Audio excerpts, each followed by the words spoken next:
Hi, my name is Stephanie Schorow, and I'm the author of East of Boston, Notes from the Harbor Island. And I also wrote a book called The Crime of the Century, How the Brinks Robbers Stole Millions in the Hearts of Boston. And they seem like very different kinds of books, but they're both about Boston history in different ways of looking at Boston history. East of Boston is about the Harbor Islands, which is a place I really love. A lot of people don't realize that there's these amazing islands right off the coast of Boston that you can get to fairly easily in the summer by ferry and by different kinds of passenger boats. And the other book was about the Brinks robbery of 1950, which was considered at the time it was considered the crime of the century because the robbers there stole more than $1 million in cash from the Brinks Armored Car Company. And it was a huge sensation in Boston because the robbers got away so cleanly that people started thinking it was a good thing and started rooting for the robbers. So it's a very interesting story about life in Boston. And of all the books you've written, which one was your favorite one to work on?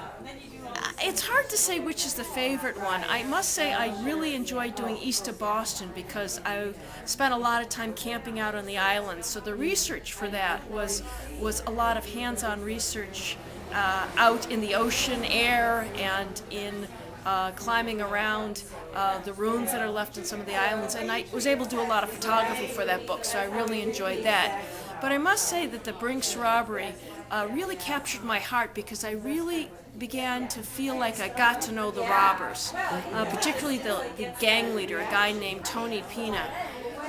Tony Pina was kind of this amazing character who, if things were different, if he had had a better education, I don't think he would have turned to a life of crime. He might have been a comedian or he might have been a cook. But the way things turned out, he decided that his masterpiece was going to pull off one of the greatest crimes there ever could be, which was to rob the Brinks Armored Car Company. So he was an amazing character to kind of try to get into his mind and figure out why he did what he did. And you come from a journalism background. You used to write for the Boston Herald. Do you think it's harder to be a journalist as opposed to writing nonfiction? Do you see any differences? I think the hardest thing being a journalist. As a journalist, they often say you write the first draft of history. And sometimes as a journalist, you write it best the first time around. And I think in writing books, though, you really have to work on the rewriting aspect of it. You have to rewrite to make it better. So it's like two different disciplines that sort of clash. In journalism, you're trying to write it fast, quick, get it out quickly.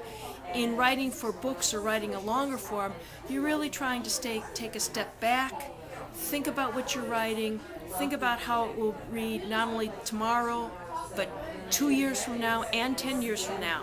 So you really have to think in the long terms. And those are kind of two different mentalities. I think journalism helps you write because it helps you with research techniques and it helps you search for the right word. But I think that there are some difficulties as well. And do you have any advice for any writers who want to write a book? Well, first of all, I'd say go for it. I'd say make time in your life to do it. It's hard work. I know a lot of people say they love to write, they sit down and they enjoy it, but I think of Dorothy Parker who says it's not that she likes writing, she likes having written. And I think that is the goal. Writing can be very hard work. It's not necessarily a joy, especially when we're writing. But the satisfaction that you get by the last read-through, by reading that last draft out loud to yourself and realizing that you've actually written something that will keep someone's attention, there's very little that will compare to that. So I encourage everyone to try to write something about themselves, whether it's poetry, a memoir, or just an essay. Thank you.